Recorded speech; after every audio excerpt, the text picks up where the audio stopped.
Excited to introduce Dr. Guillaume de Lartigue, a friend and colleague of mine who's an assistant professor at the University of Florida and an expert in gut-brain signaling mechanisms.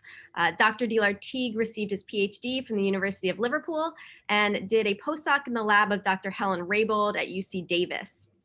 He started his own lab at John B. Pierce Laboratory in Yale University in 2015, and a couple years ago moved to the University of Florida, where he has continued his really brilliant work on gut-brain signaling. Dr. de Lartigue has really pioneered the development of new tools for modulating vagal afferent signaling, and he's used these tools to make major discoveries on the role of the vagus nerve in mediating food reward. I'm sure we'll hear a little bit about this today. Will, thank you so much for spending time with us here this afternoon. We're really looking forward to your talk. Thanks, Amber. Thanks so much for that kind introduction. And I wish I could be there in person. I really would have loved to have seen Monell and your lab, but this is the way things are nowadays.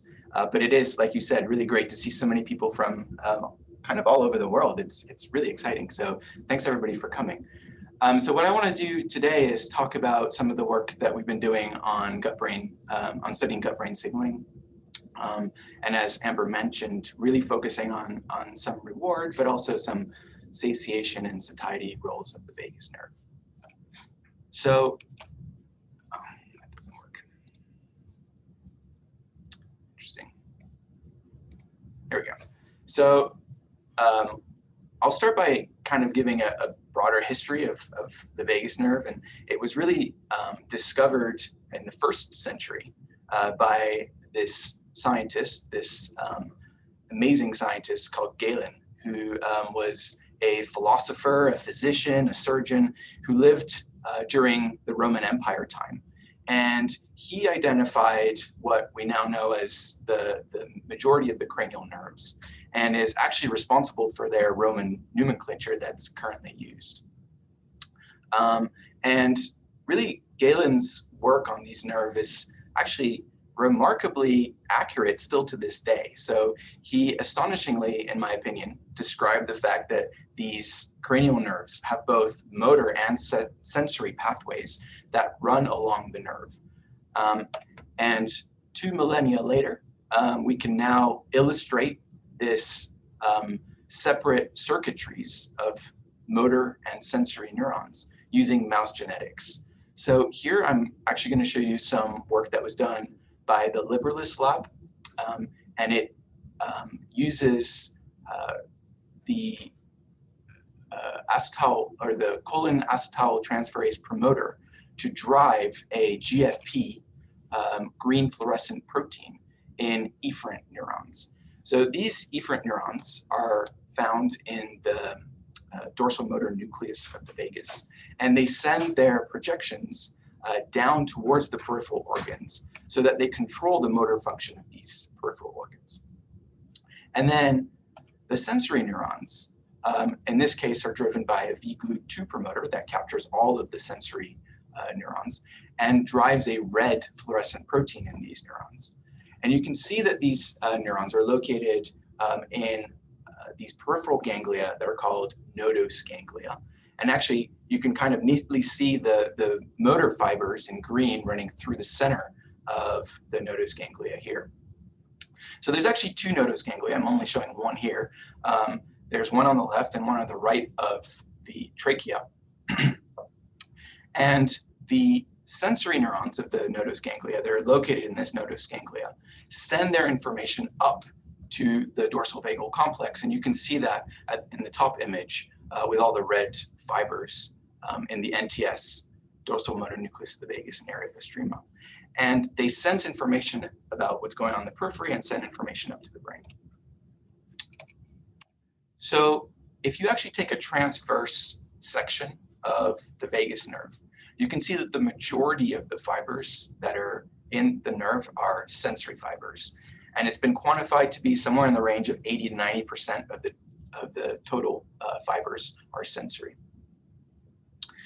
The take-home message really from this slide, though, is that there's motor and sensory vagal neurons that are located in anatomically distinct sites and that perform different functions. So what do we know about the vagus nerve? in terms of its function?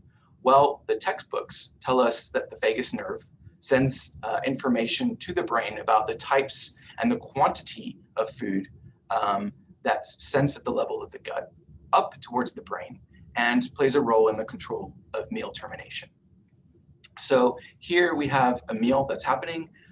It causes the release of hormones that are released from enteroendocrine cells of the gut, as well as distension. And both of these are sensed by the receptors that are located in the terminals of the vagus nerve in the gut and sends information up to the brainstem, where it activates the neurons of the brainstem and causes reduction in meal size and meal duration, and it recruits the vagal-vagal reflex that results in control of GI functions, things like gastric emptying and secretion of pancreatic juices, for example.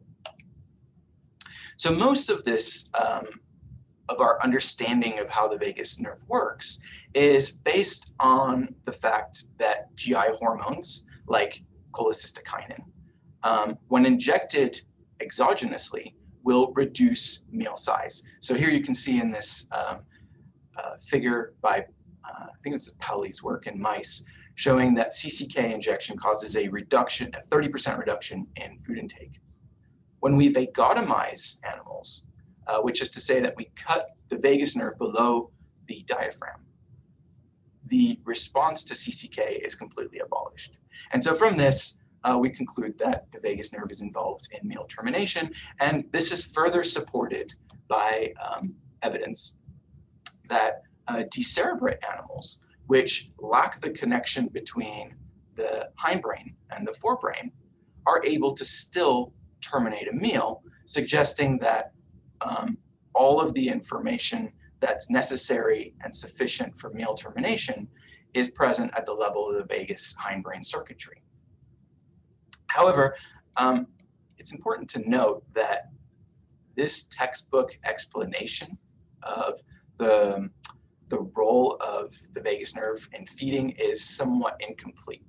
And what it doesn't do is it doesn't consider the impact that the vagus nerve has on these higher order cognitive functions that are produced by the forebrain.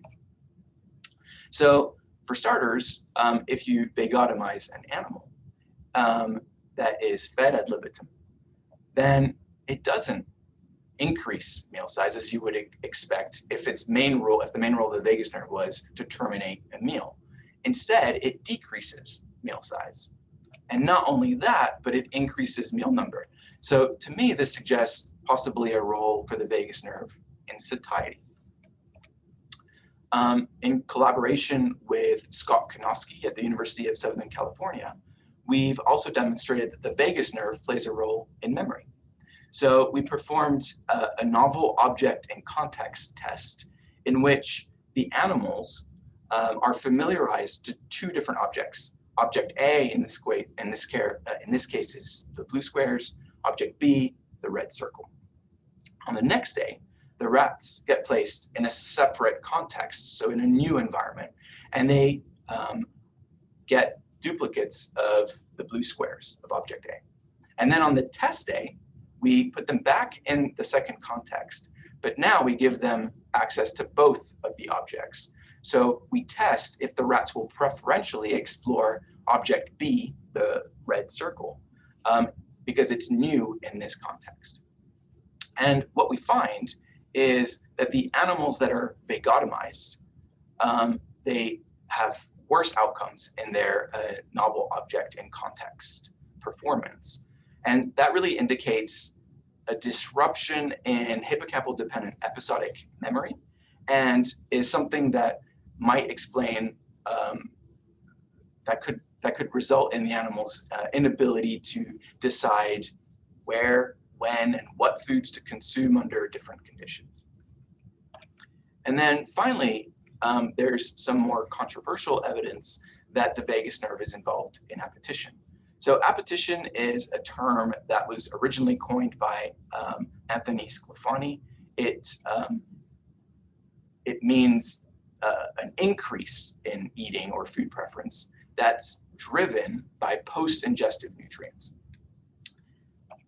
And Yvonne de Rougeau's lab at Yale demonstrated that this learned appetition for fat ingestion that you can see in the top bars, the white circles or white diamonds with the dotted line, they increase their intake for fat. But if you perform a vagotomy, actually in this case it's capsaicin treatment, so if you de-afferent the animals will reduce their intake, so they don't form the appetition that is normally present with fat licking. So I'll hasten to add that this is controversial. Others have not replicated this work, but nevertheless, together, if you take all this together, it suggests that the vagus nerve has a role in higher order control of food intake that maybe hasn't been fully appreciated, and maybe some of the inconsistencies that we see in the literature can be attributed to the lack of specificity of the tools that have been used to study the vagus nerve. So vagotomy and capsaicin are less than ideal. So here, what I'm showing you is another way of representing how the vagus nerve innervates a whole lot of different organs. So it sends sensory and motor information to all of these different organs and plays a role in all of these different physiological functions that are very important for the animal's survival. So when we perform a vagotomy, a subdiaphragmatic vagotomy, what we actually end up doing is removing all of the motor and sensory component to all of the organs that are below the diaphragm. So you can imagine that creates a lot of, well, it's difficult to interpret. Capsaicin is even less specific because the way that it's usually injected IP means that it doesn't even just target the vagus nerve, it targets most sensory neurons. It's also been shown to affect certain brain neurons. But even at best, it only inhibits 70% of the sensory component and has been shown to disrupt some of the motor inputs as well. So really we're left with a scenario where we don't have the tools to really be able to address what the role of the vagus nerve is, and what we need are better tools that can dissociate sensory from motor components and provide some level of organ specificity. So we were encouraged when we saw this work by the Liberalist lab that was published in 2016, in which they demonstrated that vagal sensory neurons can be categorized according to their innervation sites. So in this work, they used the VGLU2 promoter again, which I showed you earlier was capable of targeting all of the sensory neurons. And when they crossed this with a mouse line that has channel rhodopsin, they were able to activate optogenetically the vagus nerve in anesthetized mice.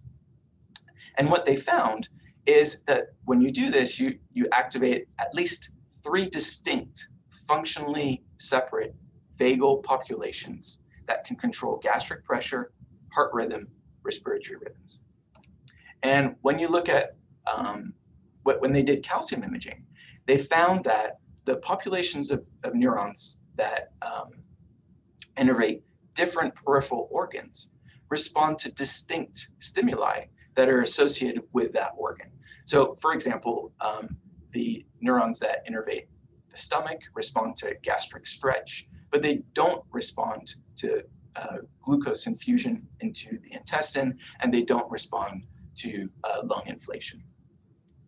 And vice versa, the neurons that that innervate the intestines or the lungs don't respond to the other stimuli. So this is just a subset of neurons. If you actually look at the whole population of neurons that were studied, which is 617 neurons, you can really see that there's distinct populations that occur, those that sense stomach stretch, those that sense intestinal glucose, and those that sense lung inflation. So we used this knowledge to develop a new viral approach that allows us to target the vagal sensory neurons, so not the motor neurons, just the sensory neurons, based on their innervation patterns. So we focused for this study on the vagal sensory neurons that innervate the stomach and the duodenum, because those are the sites that receive the densest innervation of the vagus nerve. And the way that this approach works is that we inject a retrograde Cre virus into the wall of the stomach and the duodenum, and this travels up and expresses Cre into all of the neurons that innervate the site where we injected. And then we do a second viral injection, this time of a Cre-dependent virus that has a transgene of choice. And we inject that directly into the nodose ganglia so that now we can just target those sensory vagal neurons that innervate, in this case, the stomach and duodenum. So when we look at the validation of this approach, we see that the retrograde virus, when injected into the wall of the gut, and expresses a blue fluorescent protein, so we can identify it in a subset of vagal sensory neurons. And when we inject a Cre-dependent red fluorescent protein into the nodose ganglia, we see that there's really high overlap in this subpopulation of neurons that innervate the gut. And then when we look back into the stomach, we see that there's very dense projections of these vagal sensory neurons at the level of the stomach. So you can see really a lot of dense fibers, and then when we zoom in a little bit more, we can see that these fibers include intraganglionic laminar endings, IGLE, that are the classic terminal morphology of vagal fibers within the stomach. And then when we trace the terminals, the vagal sensory neurons into the NTS and look at the terminal fields, what we see is extensive gut innervating vagal sensory fibers in the medial NTS. And when we look across the whole of the NTS, we see that it's present along the whole rostrocaudal section of the NTS. Now, importantly, to demonstrate that this approach is specific and that it doesn't leak from organ to organ, we injected the retrocre virus into different organs, and we showed that we get very different patterns of expression within the hindbrain, depending on the organ that we injected the retrograde virus into. So having validated the approach, what we wanted to do was revisit this idea that vagal sensory neurons can connect with higher order neurons of the forebrain. And so to do that, we used a polysynaptic anterograde tracing approach. So here what we're using is a mutated human simplex virus, H1229, which was injected into the nodose ganglia of either the left or the right nodose ganglia. And this mutated HSV virus expresses a red fluorescent reporter, TD tomato in this case, and is Cre-dependent. So what this allows us to do is it targets the Cre-expressing starter cells, and then all of the downstream connections that are connected to those starter cells, they're all going to be labeled with a red fluorescent tag. So when we injected this virus into the left or right nodose ganglia of VGLUT2 Cre mice, what we found was that there was quite different circuitry that was observed. So in the right nodose ganglia, we see that it's present kind of all over the NTS, whereas with the left, it was less in the NTS and seemed to target more of the dorsal motor nucleus of the vagus. And interestingly, this was done in mice. We've since replicated similar observations in rats. What matters here is that when we looked further down into the forebrain, what we found was that there was a population of dopamine expressing neurons that are labeled here in green that co-expressed the HSV virus. And so what this tells us is that there's a connection between the gut and reward neurons via what seems to be via the right vagus nerve. So to confirm this, what we did was inject a pseudo-rabies virus with a green fluorescent tag in order to perform a polysynaptic retrograde tracing approach. So here we're injecting the pseudo-rabies virus into the dorsal striatum which is the projection site of these substantia nigra neurons over here. And we back labeled it all the way to the right nodose ganglia, but not to the left nodose ganglia. So this really suggests that there's asymmetry in this circuit. And then to study the functional role of these sensory neurons, we targeted the vagal neurons that innervate the gut and express channel rhodopsin. And in this case, we also implanted an optogenetic fiber into the NTS right above the vagal terminal fields of these neurons. So that when we shine a blue light onto the vagus nerve, we get a time-locked vagal nerve activity when we do whole nerve recordings. And this happens irrespective of whether we do it on the right or the left, we get the same outcomes.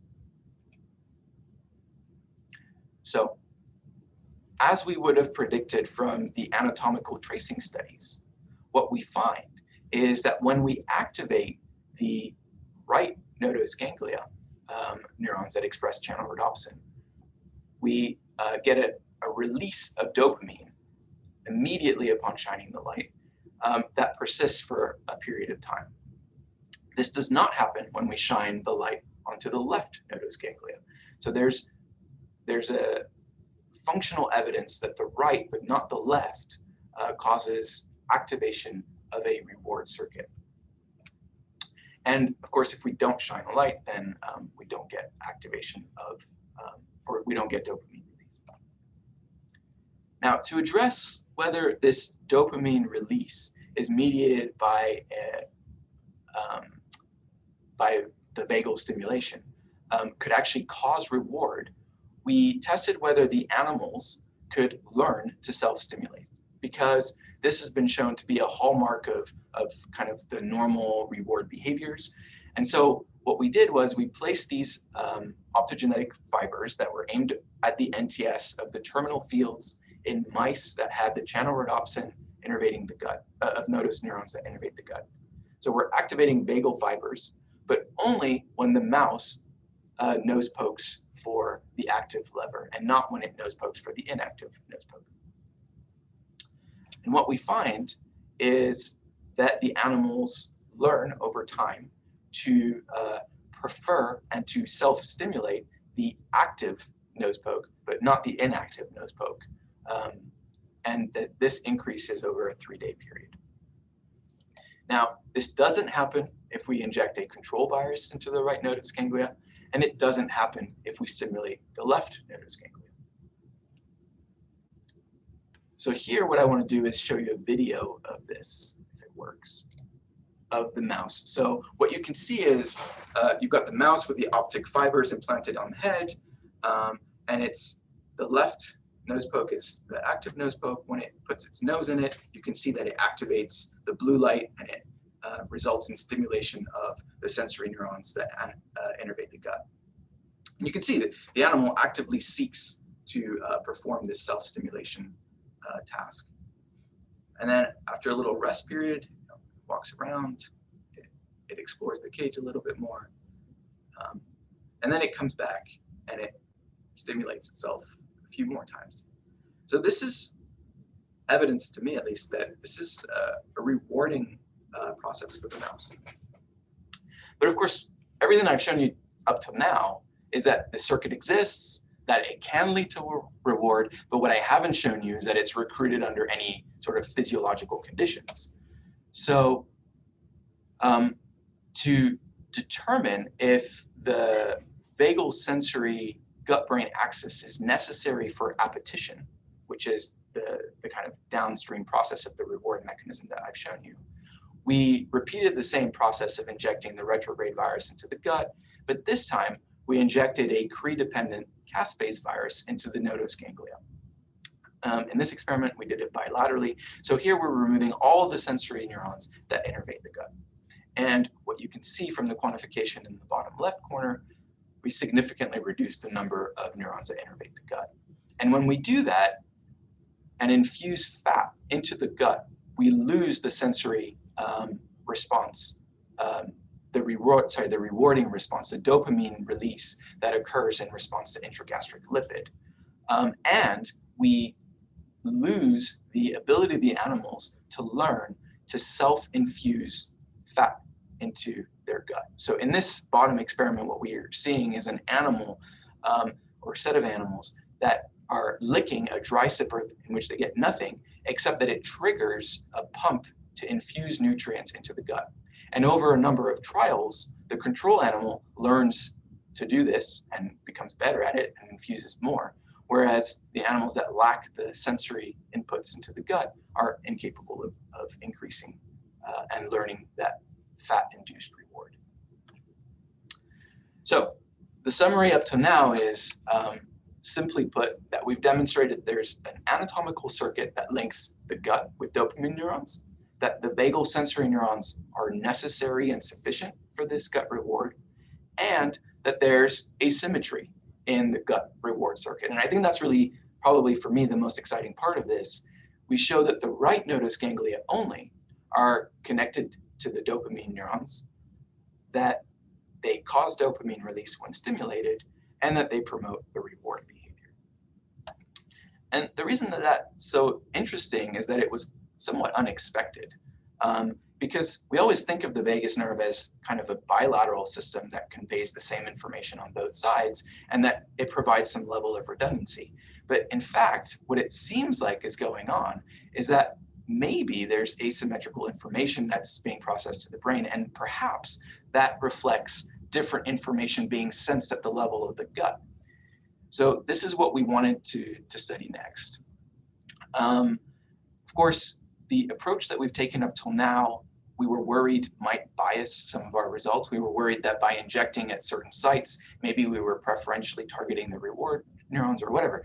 So instead, we decided to switch to a genetic approach. So we wanted to use a mouse line that would allow us to label as many of the gut neurons as possible. And the first thing that we had to do was to identify a genetic marker that labels nodose ganglia neurons that innervate the whole length of the GI tract. And so luckily for us, Zach Knight's lab recently published what is a very comprehensive transcriptomic study that profiles the subsets of neurons that innervate the GI tract. So they injected tracers into the gut and then individually picked out nodose ganglia neurons and sequenced their gene expression. And they gave us their data sets and we analyzed it. And what we found was that CART protein was a marker that was expressed along the whole length of the GI tract, that is expressed in mechanosensitive fibers or neurons of the stomach, of the intestine, and it's expressed in neurons that have a marker of intestinal chemosensation. So CART is a genetic marker that is ubiquitously expressed across the whole length of the GI tract and is capable of tracking different sensory modalities. So it's an attractive target. So what is CART? Well, it stands for cocaine and amphetamine regulated transcript. It gets its name from the fact that it was originally discovered in the striatum of rats, and that the transcript was differentially expressed in response to cocaine and amphetamine. And then later, it was shown to be widely expressed in the brain in regions that are associated with feeding. And if you inject it centrally, it inhibits food intake. For us, what was important is that it was found to be expressed in the nodose ganglia of about 40 to 50% of the neurons. And what we've shown is that in response to a meal, that CART expression actually increases with refeeding. And this appears to be somewhat asymmetrical. So the right nodose ganglia responds more to a fast refeed than the left nodose ganglia. And so in order to study identify a genetic marker that could track the asymmetry of vagal-mediated gut-brain signaling, this really is an ideal marker. So First thing we did was we purchased this new CartCre mouse line that was made by the Allen Brain Institute. It was never validated in the past, so we spent quite a lot of time validating it. I have a bunch of data in the brain that I've not included in this presentation for time's sake, but what you can see in the nodose ganglia is that when we cross the mouse line with a TD tomato reporter line, the TD tomato cells co-localize with CART antibody almost perfectly. You can see that 94% of the cells co-localize. And importantly, both the left and the right nodose ganglia express approximately the same number of neurons. So there's no difference. There's no asymmetry in the number of neurons that express CART. So there is evidence in the literature of asymmetry between the left and the right vagal innervation in the periphery. So in the stomach, the left innervates the ventral stomach and the right innervates the dorsal stomach. In the liver, only the left vagus nerve innervates the liver. So we hypothesized that maybe something similar was happening at the level of the small intestine. And so what we did was, I think, a pretty cool experiment. We used this color-coded approach with a red fluorescent reporter injected into the right nodose ganglia and a green fluorescent reporter injected into the left nodose ganglia, and then map the projections into the small intestine. And what I hope you can see, I don't know if you can see my mouse, but what I hope you can see is that the left nodose ganglia that are labeled in green predominantly innervate the muscular layer of the small intestine. In contrast, the right vagus nerve predominantly innervates the villi of the small intestine. So they both innervate the small intestine. There's no doubt about that, but they seem to innervate different regions of the small intestine. And this pattern of expression suggested to us that maybe the right nodose ganglia, the red one, might be sensing nutrients, whereas the left nodose ganglia might be sensing mechanosensitivity or stretch. So in order to study this, we performed in vivo calcium imaging of the nodose ganglia in response to intestinal distension. So here we crossed our CartCre mice with a GCamp6 reporter indicator, which allows us to measure the real-time activity patterns of the CART neurons in response to our stimulus. And what you can see in the middle is the nodose ganglia, which has intact projections going down towards the periphery, placed on a cover slip so that we can place the animal under a 2-photon microscope and image the nodose ganglia neurons as we perform a distension stimulus. So in this case, our distension is a bolus of 2 mL of air that's injected directly into the duodenum. And the data I'm going to show you is from 6 animals. So first, I want to show you this video of what calcium imaging of the nodose ganglia looks like. And what you can see is that there's baseline activity of the neurons that are firing. And then in response to the stimulus, now, you can see a whole bunch of neurons become activated. It's a transient response. Interestingly, if you repeat the same experiment in the same animal, you get the same population of neurons that respond again. So you can see that here in a before and after images. You can see that there's a subset of neurons that respond to distension, and when we repeat the distension, we get the same neurons respond again. When we quantify the response in the left and the right nodose ganglia, we found that more than half of the neurons in the left nodose ganglia that are GCamp positive responded to intestinal distension. Far fewer responded on the right. And that's despite recording from more or less the same number of neurons. And so you can see the heat map of each individual neuron here on the left. And then when you look at the whole population-based response over time, you can see that the actual neurons that are responding have pretty similar response parameters. So next, we wanted to see if response to nutrients would be different. So we used, in this case, same experimental design, but now we're infusing fat into the small intestine. And here we've created an exit port 2 centimeters away from the pylorus so that the infusion doesn't keep going all the way through the GI tract. So we're really focusing on what's happening at the level of the duodenum. So we infuse saline, and then after 5 minutes of getting baseline, we infuse the fat for 5 minutes, and then saline for another 10 minutes, and we record the activity for the whole time. And this is data from 7 different animals in each group. So I'm not going to show you the videos for the sake of time, but what you can see is in a before and after snapshot, before infusion and after infusion, there's far greater number of neurons on the right nodose ganglia that are responding. There's definitely neurons in the left that are responding, but it's far fewer. And when we quantify that, you can see that the number of neurons in the right nodose ganglia that respond is greater than the left nodose ganglia.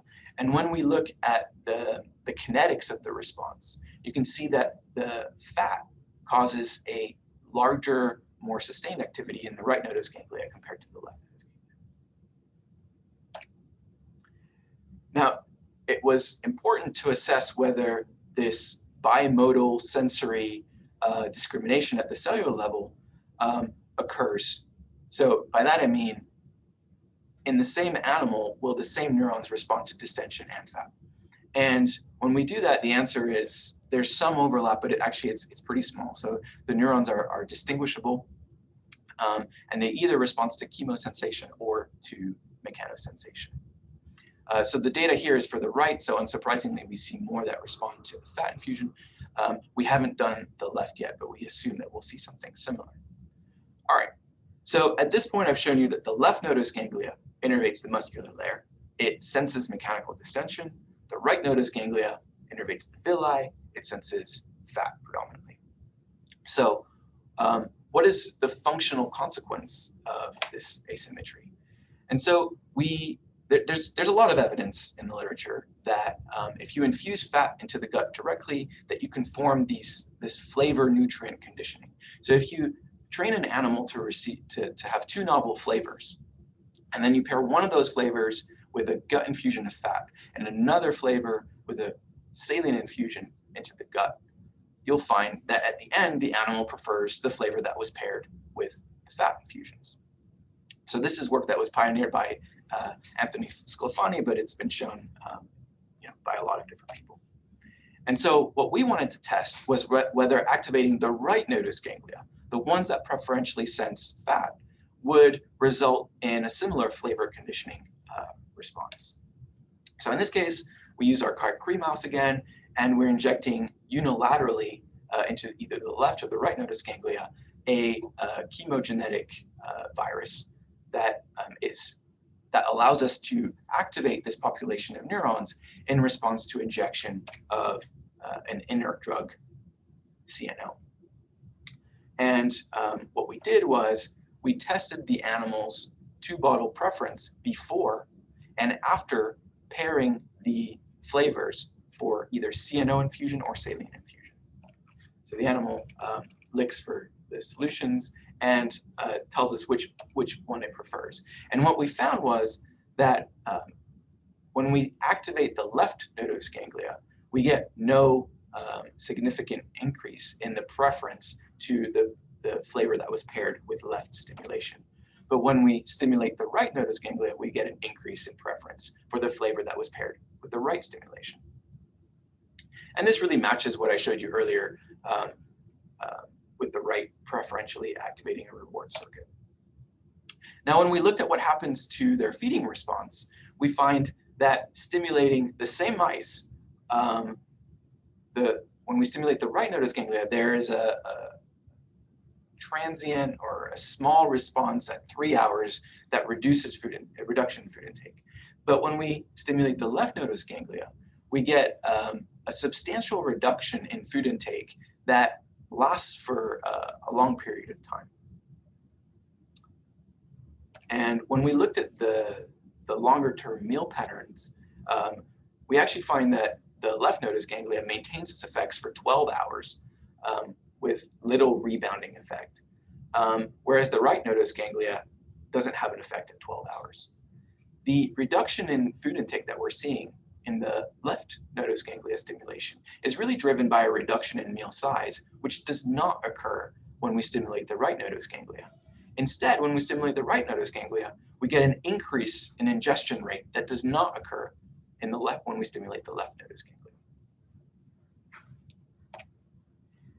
So to kind of get at what's going on and how this is working, we've started exploring what's happening at the level of the CNS. So we looked at the vagal projections of these CART-expressing neurons between the left and the right, and we used the same color coding approach as before. And what you can see is there's really not very much difference between the left nodose ganglia and the right nodose ganglia in terms of where they project to into the NTS. However, when we use the HSV approach, which is the transsynaptic marker of communication between cells, we find that the left nodose ganglia seems to preferentially target neurons of the dorsal motor nucleus when we inject it into the left nodose ganglia, but mostly in the NTS when we inject the right nodose ganglia. So, this is still pilot data. We need more of this, but it's supported by the fact that we saw similar outcomes when we injected the HSV in the VGLU2 Cre mice, which targets all the sensory neurons, in which we showed that there was preferential dorsal motor nucleus activity of the left and more NTS activity in the right. And really the last thing I'm going to leave you with is this experiment that we just finished analyzing this week. In fact, I think we got the data yesterday, in which we injected a channel rhodopsin virus into these CartCre mice, either into the left or the right, and then shone a light into the duodenum. So we're now activating just those sensory neurons of the vagus nerve that innervates the duodenum. And we looked at the activity of CFAs within the hindbrain.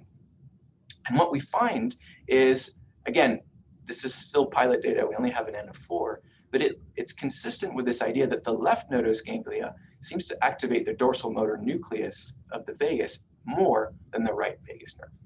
So again, take this with a pinch of salt. It's still preliminary. There's a lot more data that needs to come to really assess this. But what we think is going on, kind of a summary of what I've told you, is that the left and the right nodose ganglia seem to perform different function. So the left nodose ganglia neurons that innervate the gut innervate the muscular layer of the intestine. They preferentially sense mechanical stretch.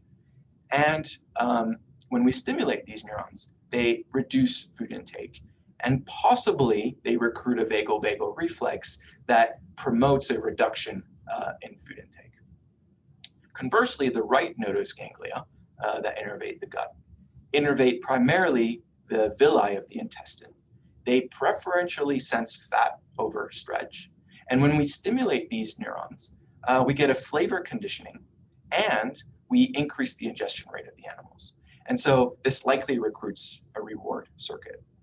So my interpretation of all of this right now, if I was to kind of speculate a little bit more, is that the left and the right vagus nerve actually provide different sensory information about the meal to the brain.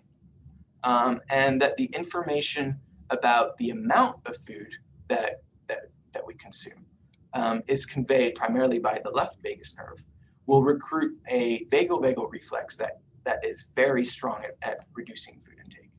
While the information about the nutritive composition of the meal is relayed to the brain by the right vagus nerve and recruits these higher order cognitive functions that are related to food intake, related to learning and memory, that maybe has less influence on how much food is consumed and rather plays more of a role in decision making about which food we should consume.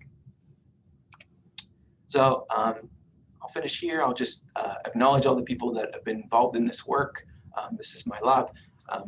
We have Arash, who's on the call, I think, and Alan, who did most of this work, and then, well, everybody else in the lab, Molly and Maka are all involved in this project. So this is a group project. And thanks to all of you for listening. I'm happy to take any questions. Thanks, Will, so much for a fantastic talk. Let's open the floor to questions. Please put your questions in the chat or let me know through the chat that you want to come on screen and ask a question. Either works. And I think I'll kick it off with one or two questions for you from your talk. So the first question's a little bit more, I don't know if philosophical is the right word, but the question is, why is there this bilateral asymmetry with the vagus nerve anatomy? Yeah, you cut out a little bit. I think you were asking why we have a lateral asymmetry, and is that right? Is that what you're asking? Yeah, so I mean, the way that I think, can you hear me? Yeah, I can hear you now. Okay, awesome. The way that I typically thought about the brain and the nervous system is that there's kind of this bilateral symmetry and redundancy on both sides of our bodies and our brains. And so the question is, why do you think there is this bilateral asymmetry? Or is it just that we don't know and this is maybe more of the norm than we think across our bodies? Well, I think that's a great question. It is more philosophical. It's maybe not one that I can address satisfactorily, but what I will say is that there is evidence, at least for the vagus nerve, that the left and the right do not innervate the same regions. The right innervates different parts of the stomach. It does not innervate the liver. It seems to have, there's also evidence for different innervation patterns the further down you go into the gut, into the colon. So, I mean, clearly this is something that is the case for the vagus nerve. What I haven't really researched enough yet to be able to address is whether this occurs in other sensory systems as well. So I don't know if this applies to the spinal cord and to the dorsal root ganglia. I think that would be a really interesting question, and it's something that I'm now kind of delving into the literature, but I don't have a very good answer for that yet. I mean, ultimately, I guess for me, the thing is, why would we need kind of the same information being conveyed by by two different nerves? I mean, they're essentially different nerves. So why do we need that a level of redundancy? And it makes sense to me that we would get a lot more out of the information that's sensed by the gut to the brain if we were getting different information on both sides that helped give a kind of bigger picture or bigger overall idea of what the food is that we were eating. Yeah, it's really interesting. We have a question from Dana Small. She says, brilliant talk, Will. Is the left vagal pathway sensitive or blunted by high-fat diet or sugar diet? Oh, great question, Dana. Thanks for that. It's something that we're looking into now. So we're kind of getting to the end of this project, and now we've started turning our attention to what happens to these circuits when we have the animals on a high-fat diet for a long period of time. So we haven't looked at the anatomy of the animals yet. What I can tell you is that for these really strong, potent stimuli that we've given so far, so this 2 ml air infusion into the small intestine, that there doesn't seem to be a difference in how the left vagus nerve is responding to this level of stress. So what we want to do now is look to see if we kind of reduce the level of the distension so that it's graded, and we can see maybe a dose response. Maybe at the lower end of the stretch, maybe at that point we would see a difference between obese and lean animals. But it's ongoing research. Is just kind of in its infancy. It's something that we're starting. I think it's a great question. It's definitely where we're heading, but I don't have the answers for that just yet. So Gary Schwartz has a question. Gary, would you like to come on to ask your question?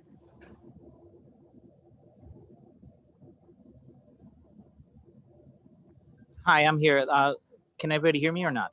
Yep. Yes, I can hear you. Okay, great. Thanks, Will. That was a great talk. So one of the implications of your differential mucosal versus muscular labeling is that, in fact, the right and left vagi do not each span the entire dorsal and ventral surfaces of either the stomach or the duodenum.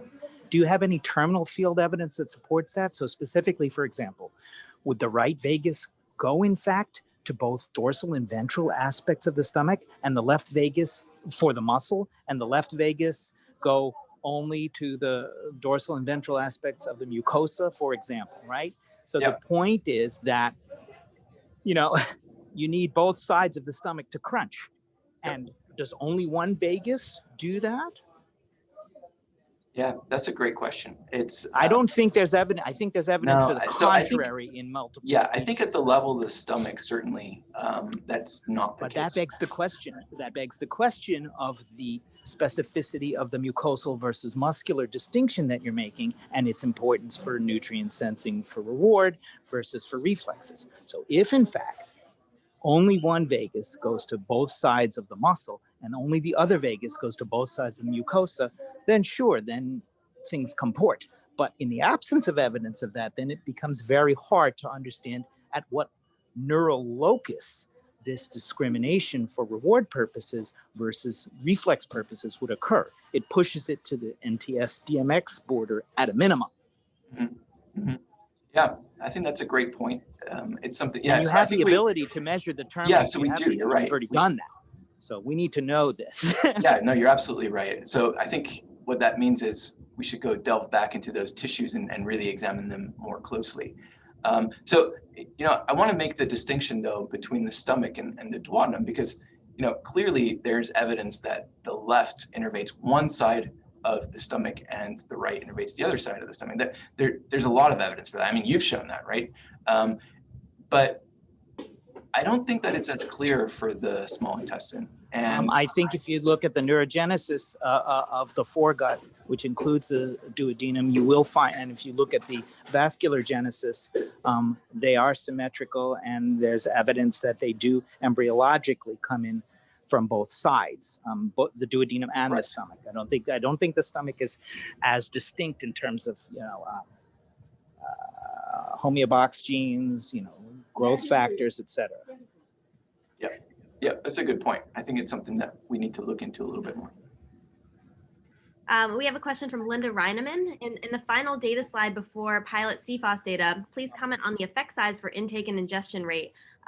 Statistically significant, but rather subtle. Are there any data yet to indicate whether rats display similar asymmetry? Any chance mice are unique? Oh man, there's a bunch of questions. Yeah, there's a lot. Sorry, I just done one at a time there. So I think, was it about this?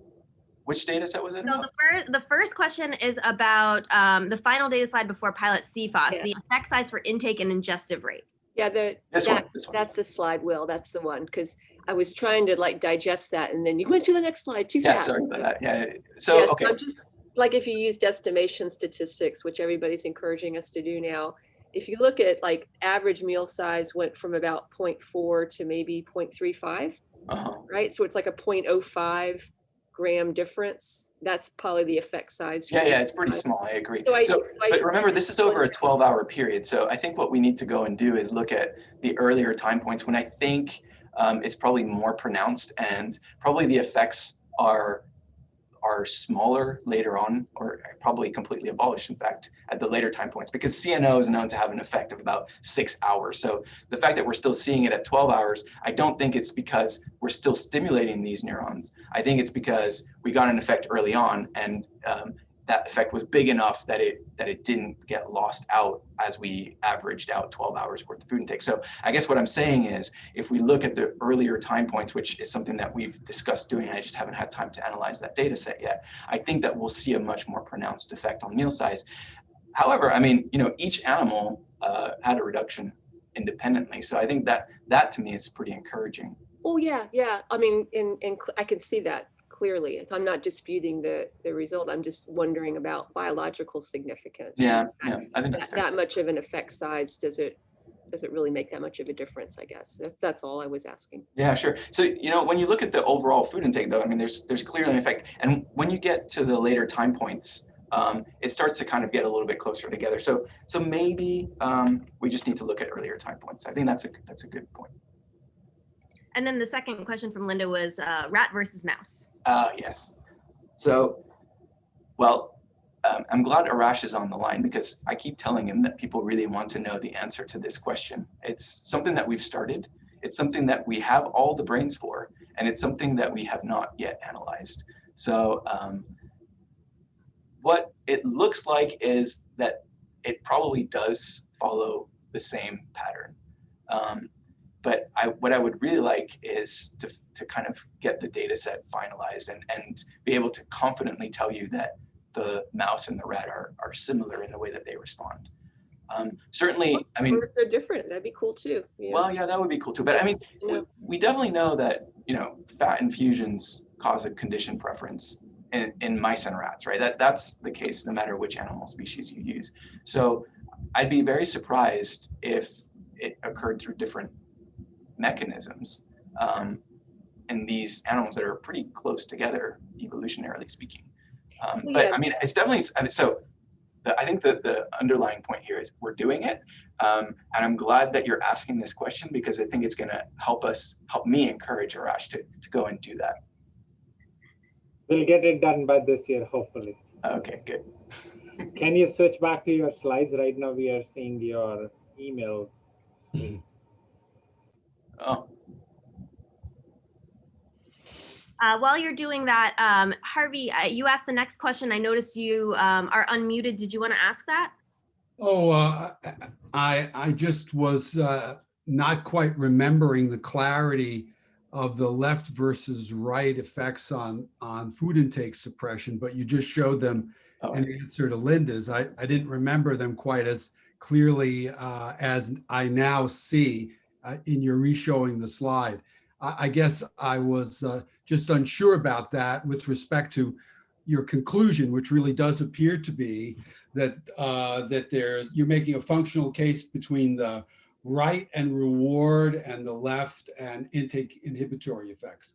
And I think it's fascinating, and I'd say, having just been reappraised of the data, the results that, at least the results that you're showing today, are consistent with that perspective.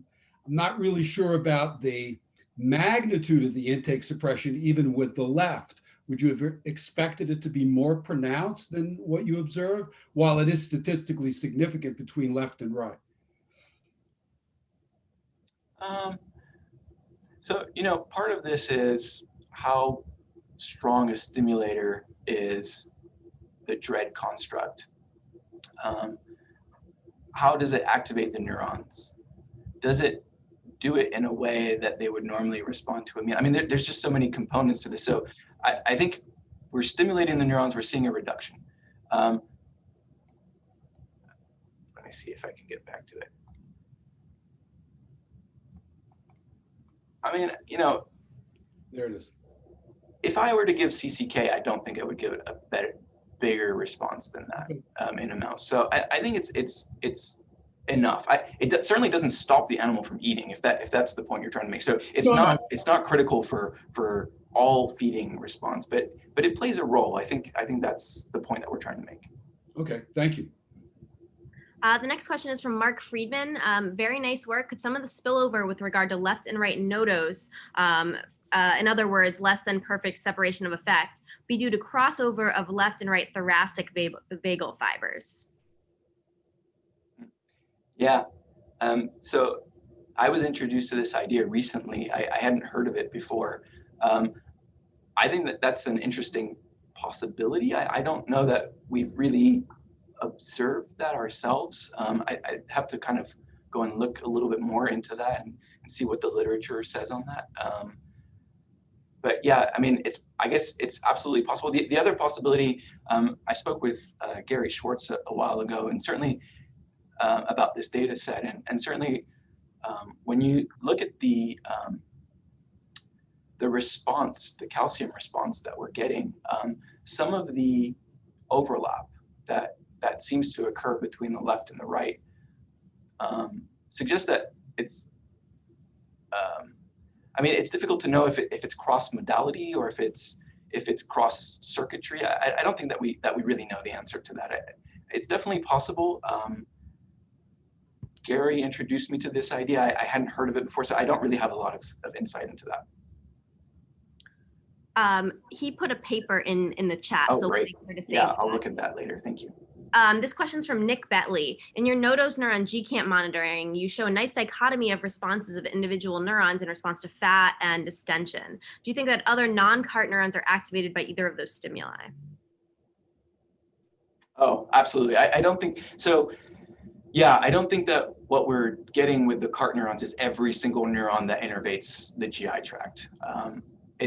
the best that we could find as a genetic marker, but it's certainly not encompassing all of the neurons. So what we've started doing now is we've got a SNAP25 GCamp mouse that allows us to record the activity of all the neurons. And we've crossed that with a CART-TD tomato so that we can see the CART neurons. And we can see the activity of all of the nodose ganglia neurons. And we're kind of looking to address that question, actually. It certainly targets most of them. I don't know if it's 100% overlap, though. Yeah. I had a kind of a follow-up question to that. I was a little bit surprised by how transient the response to the distension was. So it was like 1 second of calcium activation of the CART neurons. And I would have thought that it would stay on at least for the length of the distension. Now, that being said, it fits really nicely with work from Sun-Young Kim's lab when they did, I think, gastric distension and looked at activity in the PBN. I was puzzled by that too. It's such a fast response. What do you think about that? So I think that's partly to do with how we do things. So the stimulus itself lasts for 20 seconds. And during the whole of the 20 seconds, actually, I'll bring it up. During the whole of the 20 seconds, the neurons are activated. I think it's this one. So you see here, the distension occurs here, and then the effects last for about 20 seconds. But yeah, they're short-lived. They certainly don't last very much beyond the duration of the stimulus itself. So as soon as you remove the gastric distension, the neurons return back to kind of baseline activity. And the next question is from Alexandre Asis. Is there any data regarding the identity of NTS neurons responsive to those different stimuli, the stretch versus nutrients? That's a great question. I love that question. There's certainly some data that we have, not really from this group of animals, but in collaboration with Stefan Trapp, we've done some characterization of the GLP-1 receptor population, which actually, if I go up and show you the analysis data, makes up a subpopulation. It makes up a kind of subpopulation of these neurons. Here we go. So the GLP-1 population is a small population that expresses CART. So we've analyzed those, and what we found is that at least a subset of the GLP-1 receptor population do not go to the PPG neurons. So there's no connectivity between the peripheral and the central GLP-1 systems. We have also shown that these neurons seem to kind of activate the catecholamine neurons, but we haven't done a full characterization. I think it's something that probably will get done at some point. I don't know if it'll get done right away though. So we're running over time, but we'll take one more question from Paul Breslin. Do you have thoughts about vagal fatty acid sensing further down the gut in the colon via microbiome? Could this be a way of profiling microbiome ecology and controlled via immune reactions determined by vagal efferents? Yeah. So as you go further down the gut, there's definitely fewer neurons that innervate the colon. So vagal neurons, that is. So they're there. We know they're there. We know that they're doing something, and we don't know what they're doing. So I like the idea that given the extensive microbiota that's present in the colon, that they're capable of sensing microbiota products and provide feedback that way. But exactly what they're doing, I mean, we can speculate all we want, but at this point, I don't think there's enough solid evidence to support that they either sense microbiota products directly, or at least not at a level, specifically at the level of the colon. And I don't know that anybody's carefully looked at how the vagal response changes along the length of the GI tract. I think that's an interesting set of data that we're kind of still waiting for. Awesome. Well, thank you so much for a really fascinating talk this afternoon. We appreciate you spending time with us.